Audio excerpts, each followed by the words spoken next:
Olá, graça e paz, tudo bem, meus irmãos, amigos, todos aqueles que nos visitam aqui no canal do Projeto Pomone, sejam muito bem-vindos. Se você não é inscrito, inscreva-se. Diga de onde você está aí nos acompanhando, assistindo esse vídeo. Saiba que contamos muito aí com o apoio de vocês para que essa mensagem de vida no campo chegue a mais pessoas. Nós começamos com um grupo pequeno no WhatsApp.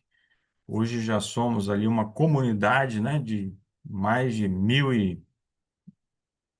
e algumas centenas, né, de irmãos que estão unidos em dois grupos, né? Atingimos o limite em um grupo, depois criamos um outro grupo e ali nós trocamos experiências, testemunhos, promovemos estudos como esse.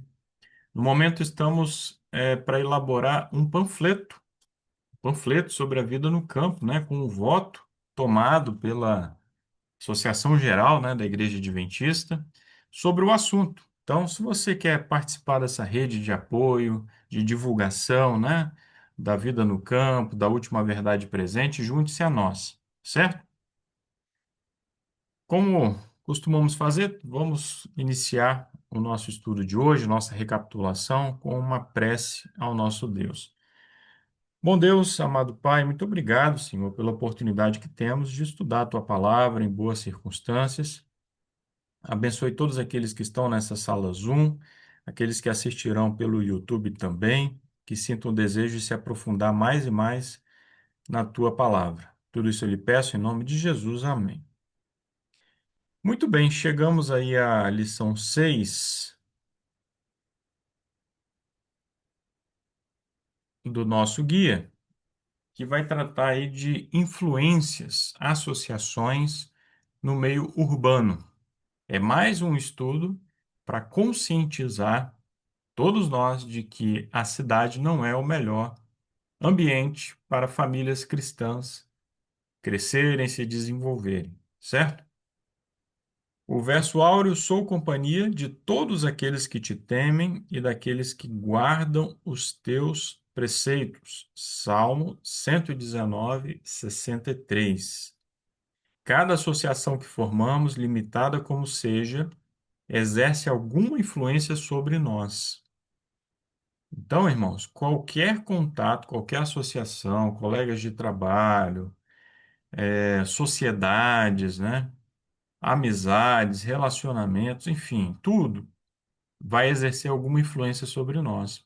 Até que ponto nos renderemos a essas influências será determinado pelo grau de intimidade e de constância do intercâmbio, bem como nosso amor e veneração pela pessoa com quem nos associamos. Lar Adventista, página 459. Primeiro parágrafo. Então, isso já deve servir de alerta, né? Um grande alerta aí para todos nós com quem nós temos nos associado. Seja no campo, seja na cidade, precisamos ser muito criteriosos quanto aos nossos relacionamentos, né?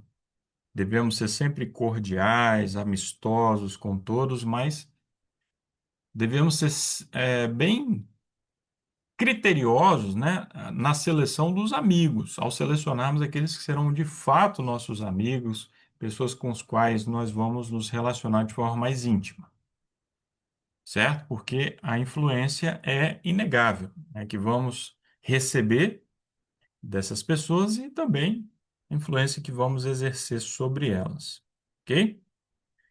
Mas se ela fica à vontade, pode falar. Boa noite a todos. Feliz sábado. Sobre essa questão da influência, é muito interessante em relação à cidade, porque o ambiente, né, por exemplo, trabalho na cidade, quem trabalha em ambiente com várias pessoas, escola, faculdade, é, o controle de quem está à sua volta fica um pouco mais difícil, né? Nós podemos escolher com quem nos associar, mas a própria, os estudos da psicologia fala que nós somos 50% daqueles com quem nós nos associamos. Então, nos aproximamos de pessoas parecidas, ou então nós nos tornamos também boa parte daquela pessoa com quem nos aproximamos. Então, eu creio, na cidade, o associar-se com outras pessoas e em situações que nem sempre são nossas escolhas, é bem mais fácil do que no campo. No campo você tem mais uma privacidade, você tem a questão da escolha. No campo fica até mais fácil a questão da educação domiciliar, quem não quiser levar seus filhos para a escola, né? Não tem uma pressão tão grande como quem está na cidade. Então, a questão da influência no campo indiscutivelmente, na minha visão, é bem menor do que quando nós moramos na cidade, né? Muito bem lembrado, viu?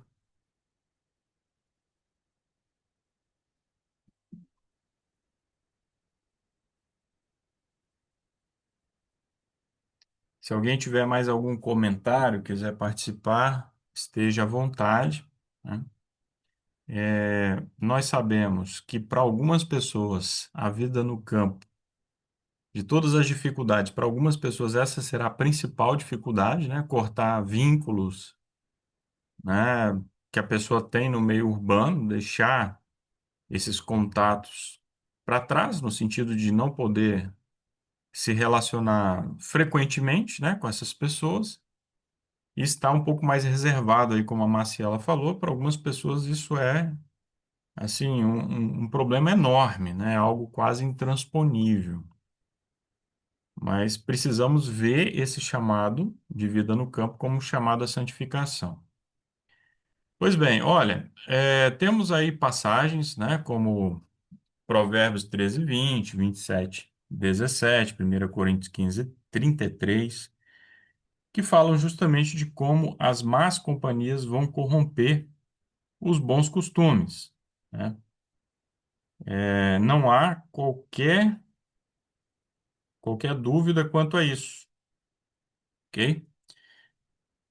Por exemplo, Provérbios 13, verso 20, vai dizer: O que anda com os sábios ficará sábio, mas o companheiro dos tolos será destruído. Então, esse princípio na Bíblia é transparente, não há como ter dúvidas quanto a isso, né? Aí alguns ainda tentam lá distorcer um pouco, lembrando lá do caso de Cristo, né? Mas Cristo andava com pecadores, com pessoas de moral duvidosa. Em primeiro lugar, Jesus, né? Nós somos muito mais suscetíveis a cair do que Jesus. E outra situação que Jesus sempre ia com a intenção de influenciar e nunca se deixar influenciar pela conduta pecaminosa ali das pessoas. E outra, eram pessoas que buscavam a Jesus normalmente, né? Os interesses eram variados, mas normalmente eram pessoas que estavam buscando arrependimento, queriam mudar de vida, certo? Sejam bem-vindos aqueles que acabaram de chegar. É, Temos aqui, ó, Testemunhos para a Igreja, volume 5, página 705. Os semelhantes atraem-se mutuamente, apreciam-se mutuamente. A santidade alia-se com santidade, a fé com a fé, certo? Então, aqueles que são imorais, aqueles que são ímpios, vão se sentir atraídos entre si. Não há comunhão entre luz e trevas, né? É a grande verdade que precisamos aí ter em mente. As más influências morais das grandes cidades. Mais uma vez, vamos voltar ao caso de Ló, né? Ló, Abraão. O que que pesou mais na decisão de Ló quando ele escolheu ir em direção a Sodoma e depois escolheu entrar e viver dentro de Sodoma? Se alguém puder aí comentar, participar.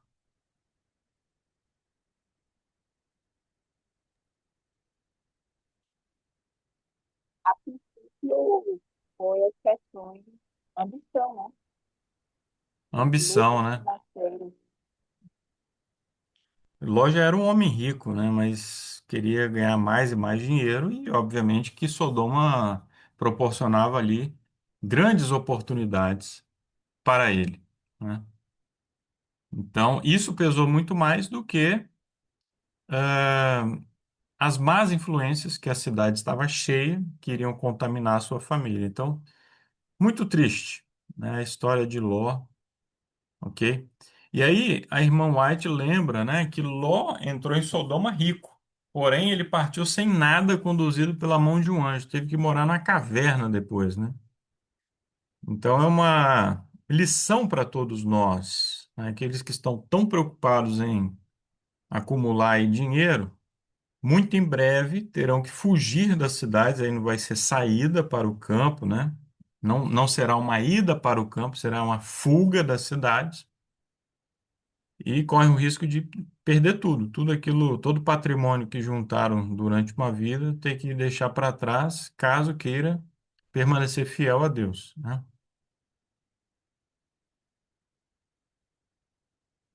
Bem, Ellen White destaca, né, como os filhos de Ló foram tornando-se cada vez mais parecidos com a gente ímpia lá de Sodoma. Nós vimos isso no estudo passado, né? A própria decisão das filhas, né, de praticarem um incesto com o pai, tudo muito triste. Então, vemos aí como o caráter daquelas pessoas foi contaminado, né? Ló, embora fosse um homem justo, relutou em sair da cidade. E isso foi ruim para a família, que acabou não entendendo a urgência. Enfim, a família se arruinou. Maciela, pode falar. Eu acho que foi interessante a gente falar sobre, tocar em um ponto, Rafael, mais irmãos, e algumas pessoas diziam assim, não, mas Daniel estava em Babilônia, e aí vem dar os exemplos de pessoas, né, que estavam no meio, mas e acreditam que não vão ser absorvidos pela cultura, pela religião do local em si. Só que esquece que tem toda uma família.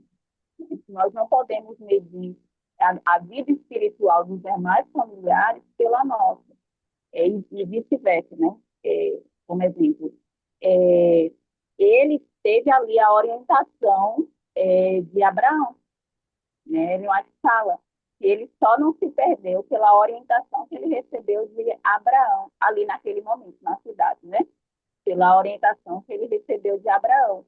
Mas a esposa dele, os filhos deles não tiveram essa orientação. Então, eu diria que é muito injusto você escolher para toda a sua família um ambiente onde eles não têm o preparo espiritual adequado para estar, né? Você pode ser o sacerdote, isso e aquilo, né? O líder espiritual, até quem sabe um pastor, mas os seus filhos estão em formação. A influência que eles irão receber é diferente, é muito maior. E até o cognitivo deles não tem força suficiente. Aí a gente conta, né, com a misericórdia de Deus, mas psicologicamente não tem força suficiente para dizer não com tanta firmeza como um adulto, para as influências que eles vão estar recebendo na cidade. Então, Ló não pensou em nada disso quando, primeiramente, ele foi para próximo, né, de Sodoma e Gomorra e foi estendendo, né, as suas tendas até que... E a gente tem essa, né, Rafael? Não, eu não vou lá para o meio, eu estou aqui próximo, aos redores, né? E daqui a pouco, imperceptivelmente, você está lá no meio, infelizmente. Exatamente. E como então romper os laços, né? Laços, às vezes, de uma vida inteira, a pessoa aceitou a mensagem de ir para o campo, entendeu que a melhor forma é se distanciar, retirar o seu lar do meio urbano, ir para o campo. Como tomar essa decisão, né?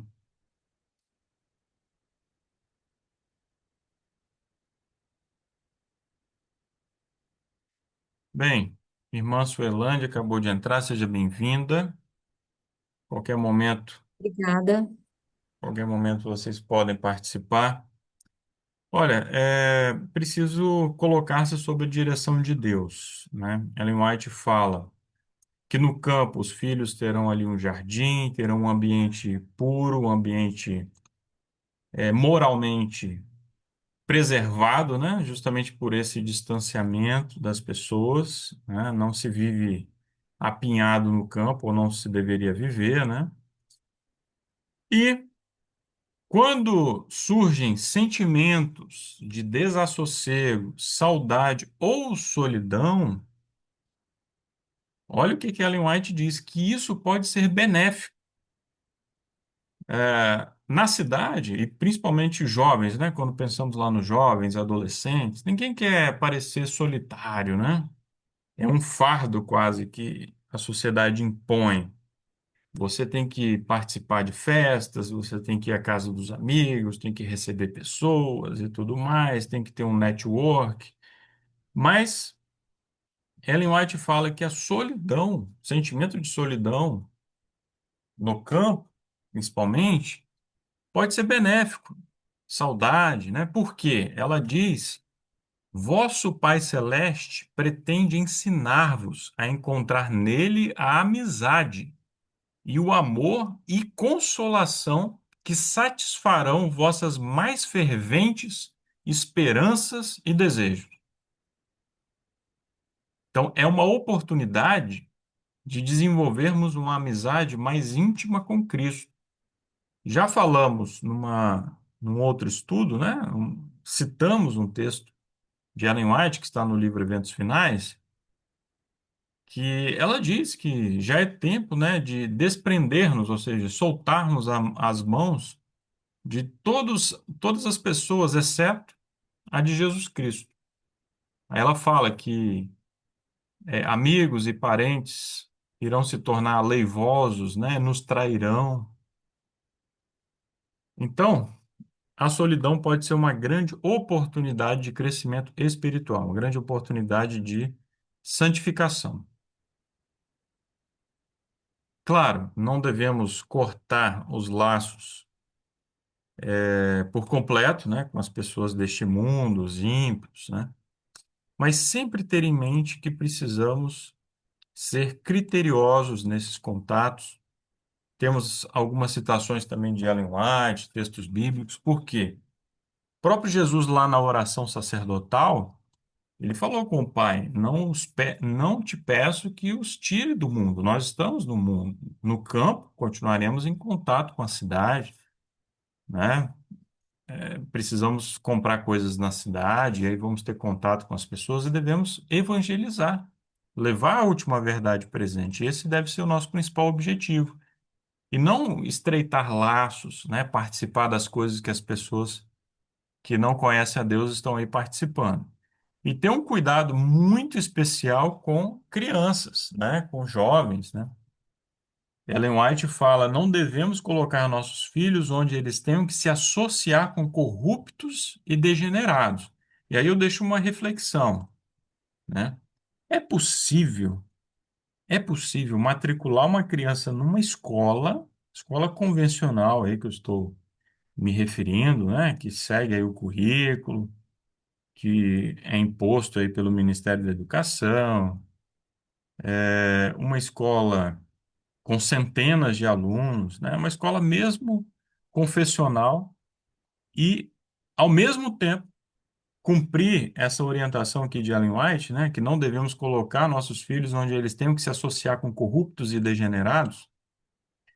Eu tive a oportunidade de lecionar por quase uma década na rede adventista, né? E por mais que a instituição procure promover espiritualidade, muitos professores que são comprometidos com a missão realmente, outros não, tá? Sinceramente falando, outros às vezes nem são cristãos, enfim. Mas, de modo geral, a maioria sim, tem ali bons princípios e tudo mais. Só que como que você controla o contato da criança, do jovem com outras crianças, né? E chegam todo tipo de crianças, de tudo quanto é família, né? De tudo quanto é religião e mesmo pessoas sem princípios e tudo mais. Então, irmãos, é um desafio enorme, tá? Nosso lar deve ser um refúgio para os jovens que sofrem tentações, que as tentações não encontrem lugar em nossos lares, né? Marcela, você escolheu qual tópico? Foi o 3 ou 4? Seis, o próximo. Oi? O seis, o terceiro. O próximo agora.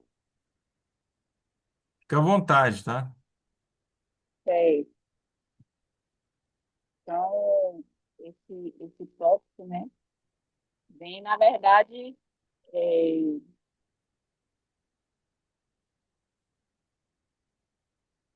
estão conseguindo me ouvir? Estamos ouvindo. O outro lado da Ótimo. história. O outro lado da história, né? Então, aqui vem, a gente até agora falou, na verdade, de Ló, então, neste momento, vem falando sobre Abraão, né? Que é o outro lado da história. Ele foca muito no lado negativo e esquece do lado positivo, né? Ló, ele foi um pai que se preocupou com tudo isso que nós estamos falando, com a educação dos seus filhos.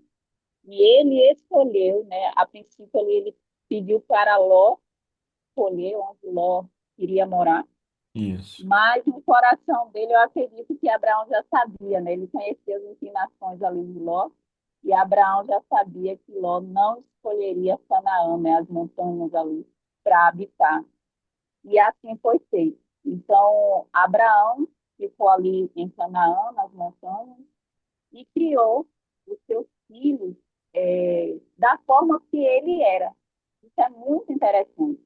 Porque quando o texto está falando, perguntando, né, como que as pessoas, os índios da região, as pessoas, né, da vizinhança e tal, o via, né? E interessante que as pessoas o via como um homem íntegro, um homem honesto, né?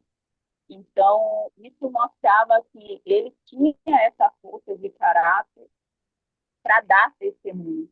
E foi esse testemunho que ele passou para Isaac, né? Então, Maciel, aqui nós vemos, oi, por acaso você está falando muito próximo do microfone, porque está dando um ruído assim. Se estiver falando muito próximo, tenta afastar só um pouquinho. e agora? Melhorou, Melhorou? melhorou. Mas deu para compreender até o momento? Deu para compreender. Ótimo, perfeito. Então, como eu estava falando, então, Isaac, né, a gente vê o momento ali que Isaac ele, saía à noite para orar e todo o testemunho da vida dele, né? De quem ele foi, como uma continuação do que Abraão o ensinou. Abraão era um homem de fé, um homem de confiança, confiava em Deus. Então, nós vemos que existe sim o lado positivo e que nós temos exemplos a seguir, né? Aqui no Patriarca de Profetas diz assim: depois da separação de Ló, Abraão de novo recebeu do Senhor uma promessa de todo o país. Logo depois disso, ele se mudou para Hebron, construindo sua tenda sobre os carvalhais de Manré e erguendo ao lado um altar ao Senhor, ao ar livre daqueles planaltos, com seus bosques de oliveiras e vinhedos, com seus campos de cereais, aonde, acho que tem um erro de digitação aqui, e as vastas pastagens das colinas circunjacentes, morou ele muito contente com sua vida simples e patriarcal, deixando a Ló o luxo perigoso do Vale de Sodoma. Olha que contraste, né? Contraste onde nós devemos parar e refletir. Será que o luxo que o mundo tem a nos oferecer vale a pena? Né? Nós já temos visto com a vida de Ló que não vale, mas a simplicidade da vida de Abraão, né, fez com que ele se tornasse ali um pai da fé. Então, nós temos tantas lições para aprender e como a vida no campo foi crucial, né, para que ele se tornasse esse homem, um pai da fé, né? E Isaac desse testemunho também da boa educação que Abraão teve para com ele. Muito bem. Isso aí. Temos aqui uma citação no chat, não vai dar tempo de ler, né? Mas quem está aqui no chat já deve ter, quem está aqui na sala Zoom já deve ter lido, né? Uma citação da The Review and Herald, né? Sobre como as crianças às vezes cedem às tentações porque estão à volta de outras crianças que são ímpias, as ridicularizam, né? E elas se sentem constrangidas e acabam então cedendo à tentação. Associações trágicas em meio às cidades ímpias. Temos aqui a história de Diná. O que que Diná foi fazer lá em Siquém? O que que ela foi dar um rolê na linguagem aí de muitos jovens aí do mundo, né? Foi ver lá as filhas, né, da região, foi lá conhecer, ter contato com elas. Quando aconteceu uma tremenda tragédia, né, que ela foi vítima de uma violência, né, que não é nem muito bom aqui no YouTube a gente comentar para não derrubar o canal, enfim, mas a história está lá em Gênesis capítulo 34, vocês sabem muito bem o tipo de violência, né, que muitas mulheres aí sofrem, enfim. E aí, depois teve um massacre, né, porque Simeão e Levi ainda foram se vingar, né, daquele ultraje, né, e promoveram ali um massacre, né. Então, Ellen White diz que aquele que procura prazeres entre os que não temem a Deus está a colocar-se no terreno de Satanás e a convidar suas tentações. Muito perigoso, né? Andar no terreno de Satanás. E aí temos o caso também de Sansão, né? Outro caso trágico, né? Que procurou ali se associar com pessoas ímpias, né? Principalmente mulheres, né? Ele preferia lá mulheres que não eram do povo de Deus. E um juiz poderoso, né? Que era usado pelo Espírito Santo de uma forma sobrenatural, tremenda, para derrotar os filisteus, para impressionar os povos ali vizinhos, né? E chamar a atenção para o Deus de Israel. Ele próprio acabou sendo vencido e derrotado facilmente pelas suas próprias concupiscências, né, pela sua própria inclinação para o mal, a sua luxúria, e terminou cego, né, escravizado ali, e depois morreu de uma forma muito trágica também, derrubando lá o templo de Dagon, né, lá dos filisteus. Então, ele, embora seja citado ali na galeria dos heróis da fé, nós sabemos muito bem, não cumpriu a missão como Deus gostaria que ele que ele cumprisse, né? Não foi, não exerceu plenamente ali o seu ministério, lamentavelmente, né? Muito bem, irmãos. Para finalizar, então, Ellen White fala, né? Patriarcas e Profetas, página 417. Aqueles que no caminho do dever são levados à prova, preste atenção, podem estar certos de que Deus os guardará. Mas, se os homens voluntariamente se colocam sob o poder da tentação, cairão mais cedo ou mais tarde, certo? Então, é uma grande lição, né? Todos esses casos aí que nós vimos, Ló, Sansão, todos esses casos, né? O bom exemplo de Abraão, né? Que evitou as cidades, tudo isso aí deve servir para a nossa reflexão. Bem, queremos aqui recomendar esse livro que nós já estudamos, a série de estudos de lives que nós fizemos, está disponível aqui no canal. Recapitulamos todo esse livro, Da Cidade para o Campo, do Arthur White e do Sutherland. Não confunda com o livro Vida no Campo, que é de Ellen White, tá? Mas esse livro aqui se baseia grandemente aí no Espírito de Profecia e também nas experiências do neto de Ellen White e do Sutherland, que foi um dos pioneiros, né? Um dos fundadores ali de Madison, uma instituição que estava no campo, seguindo os princípios inspirados, né? Direcionados por Ellen G. White, ok? Nosso próximo estudo será a verdadeira educação, né? Vamos aprender um pouco mais sobre o ABC da educação. Lembrando que não será na sexta que vem, os irmãos aí do grupo que participam aqui conosco na sala Zoom. Na semana que vem nós teremos um estudo presencial, eu vou estar à frente, né? Então não teremos esse encontro. É um tempo a mais para que todos então estudem essa lição 7 sobre o ABC da educação. Extremamente importante, ok? Bem, vamos encerrando por aqui. Alguém gostaria de fazer algum comentário, alguma observação? Irmão Rafael, eu queria saber sobre esse estudo que você faz lá na igreja aí em presencial, né? Ele não é gravado, não, né? Infelizmente não, mas todos os temas que temos levados para lá estão aqui no canal também, canal do YouTube, tá? Uhum. Começamos Ah, lá com, olha, implicações morais do consumo de carne, depois aham. sobre sociedades secretas, já estudamos sobre o Já papel. tem. Hã? Esse eu me interessei nesse lá, quando você pôs uma enquete hoje, nesse de sociedades secretas. Sim, depois eu compartilho com a irmã. Ah, ok, obrigada. Eventos finais, já estudamos, papel dos Estados Unidos na profecia, enfim, são vários temas. O próximo agora, dia 5 será sobre joias e adornos, né? O uso de joias e adornos, né? O que que a Bíblia diz sobre isso, espírito de profecia. Então tem sido muito bom. Quem tá Uhum. Eu tenho uma gravando? pergunta. Vamos ouvir Pode o falar, irmã. Randy. Pode falar, irmã. Depois eu...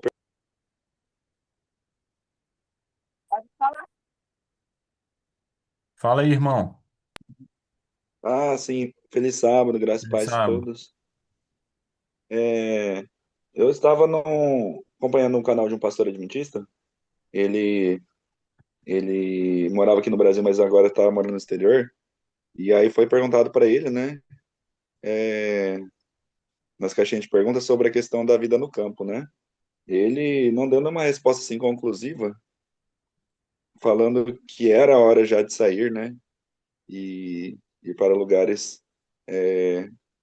entre as montanhas. E aí a resposta dele foi que, segundo Ellen White, né, nos últimos dias os anjos nos tomariam pelas mãos, como foi no caso de Ló e as filhas, né? Eu pesquisei, mas eu não tenho muito conhecimento dos textos, né? Aí eu queria perguntar para os irmãos aí que têm mais conhecimento se existe essa citação, se isso realmente vai acontecer Então, como foi nos o dias de pastor Ló. disse que o anjo nos Porque eu levaria. falo que eu ainda moro na cidade, não moro no campo. Eu estou numa cidade, numa capital aqui do Brasil. Ô, Rander, primeira vez, né, que eu tenho contato contigo, não sei se Marcela ou Suelande. Primeira Você vez. já está no nosso grupo do WhatsApp, Adventistas no Campo? Sim, eu já tô, já estou. Recentemente Já que estou. você está lá? Ah, tem mais ou menos, deixa eu ver, uns 6 meses, mais ou menos. Ah, tá. Pois é, seja muito bem-vindo, tá? É muito bom, assim, termos contato aí com os irmãos. Temos tratado disso também aqui nos nossos estudos, né, sobre como existe esse descompasso, muitas vezes entre o que os líderes andam falando e aquilo que nós temos revelado no Espírito de Profecia na Bíblia, e também o voto da igreja, o voto lá da Associação Geral sobre o tema, sobre a vida no campo, né? Esse conteúdo, inclusive, consta no livro Da Cidade para o Campo. Eu coloquei esse livrinho em outro lugar aí. Tá aqui, ó, tá?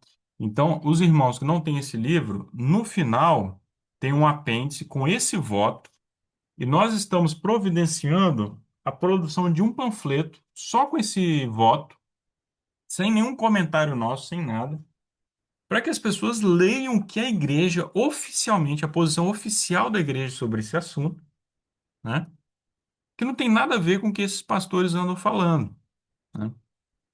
Já passou da hora, né, de irmos para o campo, na verdade.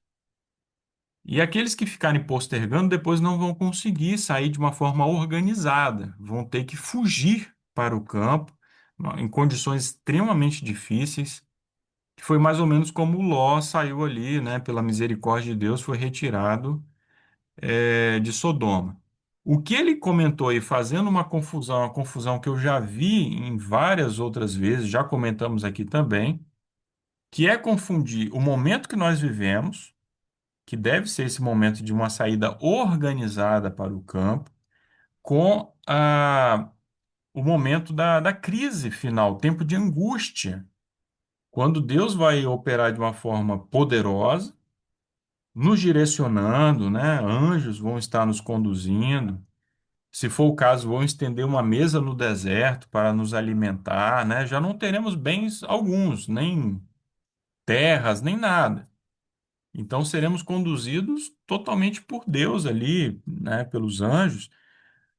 Então, pastores fazendo essa confusão, não sei se é de uma forma intencional, não vou entrar nesse mérito, né? Se fazem de propósito ou não, mas é triste de qualquer jeito, né? É lamentável que façam essa confusão. Tem algum comentário? Temos menos de 2 minutos, tá? Mas olha, Rander, pode me chamar lá no privado que a gente continua conversando sobre isso. Nos próximos estudos a gente continua aprofundando também, tá bom? Que esse é um tópico importante. Às vezes é mais difícil desconstruir uma ideia errônea que é semeada por aí, por pessoas, às vezes até irresponsáveis, né? Do que construir do zero um conceito, né? Beleza, tamo junto. Valeu pela resposta aí. Por nada, irmão. Um abraço. Aqui não deu aqui para desenvolver muito, mas vamos continuar tratando desses assuntos, tá? Lembrem sempre, nesse tempinho que nos resta aqui, daquela orientação de Ellen White, né, sobre o que aconteceu lá com o povo de Deus que estava em Jerusalém. O arrogar-se a nossa nação, arrogar-se os Estados Unidos no poder para emitir o decreto dominical foi no século XIX. Né? Então não confunda com o decreto em si. Aqueles que estão esperando o decreto para depois sair não vão poder comprar e vender. Então como é que você vai para o campo? Ainda que você consiga vender. No campo você demora uns 6 meses para produzir os gêneros básicos, gêneros alimentícios básicos, né? Tá bom? Então é isso, A meus gente irmãos. teria informação de quanto tempo vai ser esse tempo de angústia, ô irmão Rafael? Ou não N- tem essa Não, informação? não sabemos. Sabemos que os últimos acontecimentos serão breves, serão rápidos, tá bom? Mas, de Ok. qualquer modo, até o tempo de angústia. Pode levar ali algum tempo, alguns meses, então por isso que precisamos preparar tudo, ter as nossas provisões, né, até o tempo de angústia. Irmãos, o tempo aqui vai acabar.